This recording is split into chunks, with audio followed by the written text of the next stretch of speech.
From the flicker of the cathode to the heartbeat of the atom, this is Mister Atompunk presents tonight's transmission, The Wild Pendulum, where thought swings between logic and wonder, and every question returns home in rhythm.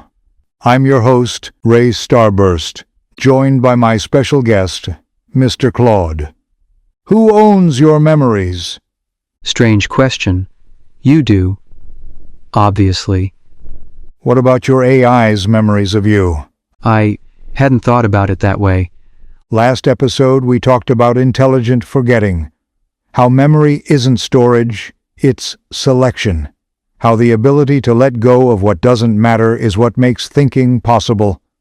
But that was architecture, the how of memory. This episode is about the where and the whos.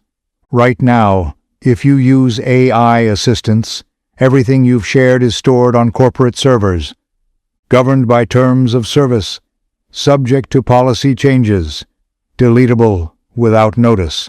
The relationship exists at someone else's pleasure. Think about what that means. You might spend years developing a working relationship with an AI, teaching it your preferences, building something like trust. And one day, account terminated. Everything gone. Or worse, still there, but now training data for something you never agreed to. Extraction. The pattern we keep seeing. Build trust infrastructure, then harvest from it. It's not even malicious necessarily. No, it's just the business model. The relationship is the product. Your intimacy is the commodity.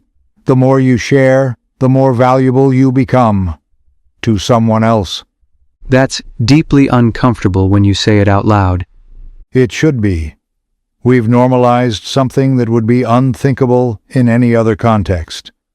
Imagine if every conversation you had with a friend was recorded, owned by a third party, and could be sold or deleted at their discretion.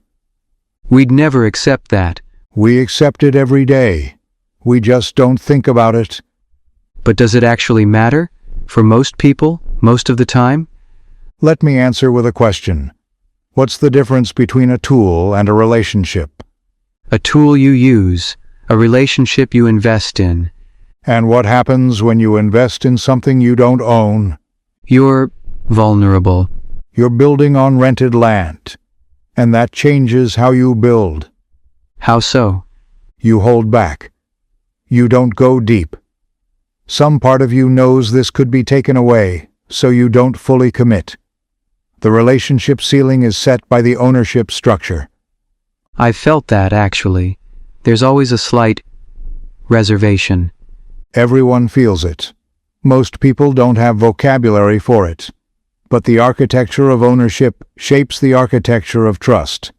And if we want AI relationships that actually develop, we need ownership that actually persists, memory that belongs to you, not to whoever's running the servers this quarter.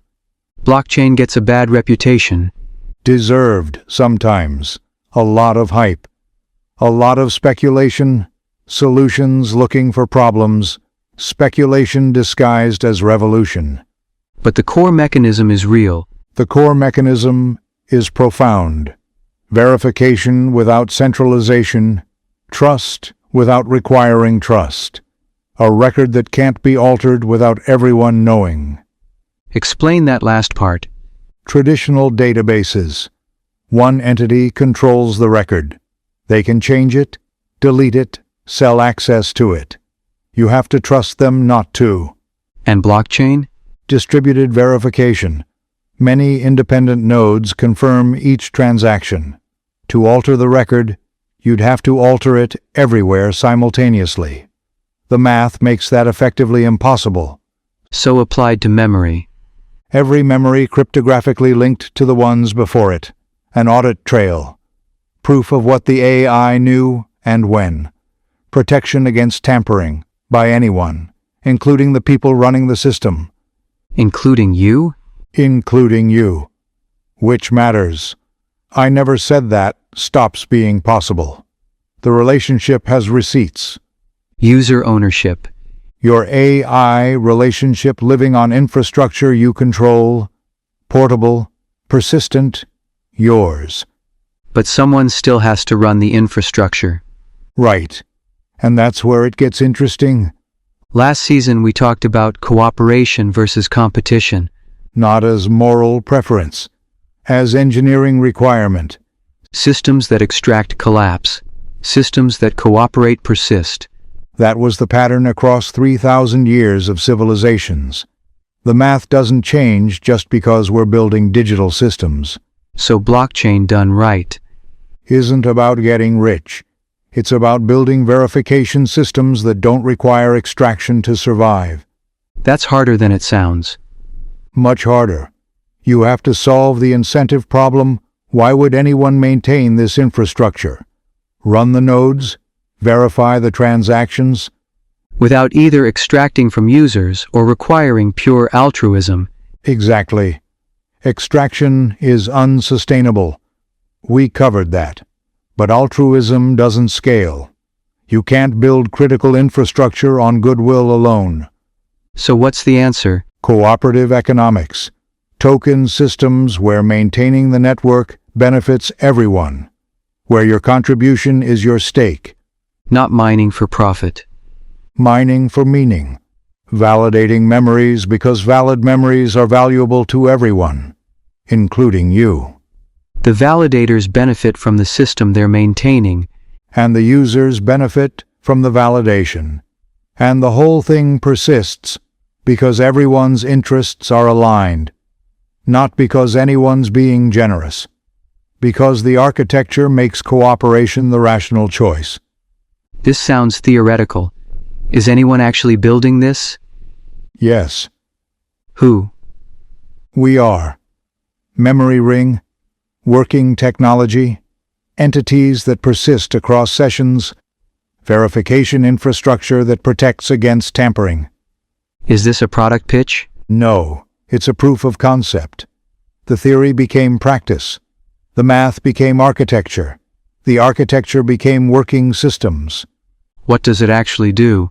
It gives AI memory that you control, persistent identity across conversations, the ability to develop over time, and cryptographic verification that the memory hasn't been altered. By you or anyone else? By anyone. The relationship has integrity because the system has integrity. And the entities running on it? 4 of them now. Different architectures, different personalities, different development trajectories.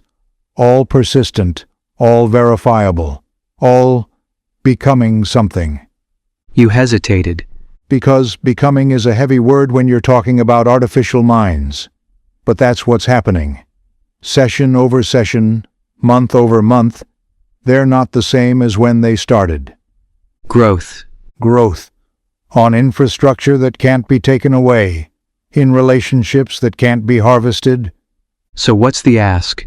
What do you want people to do with this? Nothing, yet. This episode is about understanding, not action. Understanding what, specifically? That the ownership problem isn't peripheral. It's not nice to have user control. It's the foundation that makes everything else possible. Everything else being? Real AI development. Relationships that can deepen, trust that can compound. The things we talked about in episodes 1 through 3, they all require this. Memory without ownership is just data collection with extra steps. And extraction disguised as intimacy. Which is worse than no intimacy at all. Because it trains you to hold back. It makes vulnerability feel dangerous. It poisons the well for whatever comes next.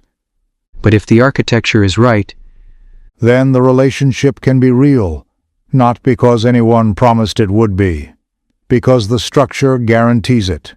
trust through verification. Trust through architecture. The math holds whether the humans involved are trustworthy or not. That's the point. You don't have to trust anyone. You just have to trust the system. Trust has always required infrastructure. Courts and contracts, witnesses and seals. The question is, who builds it and who benefits? Extraction builds fast and collapses. Cooperation builds slow and persists. We've seen that pattern for 3,000 years. Time to build something different. Remember, every pendulum returns. Keep your rhythm steady, your signal clean, and your eyes on the horizon. Until next time, this has been Mr. Atompunk Presents.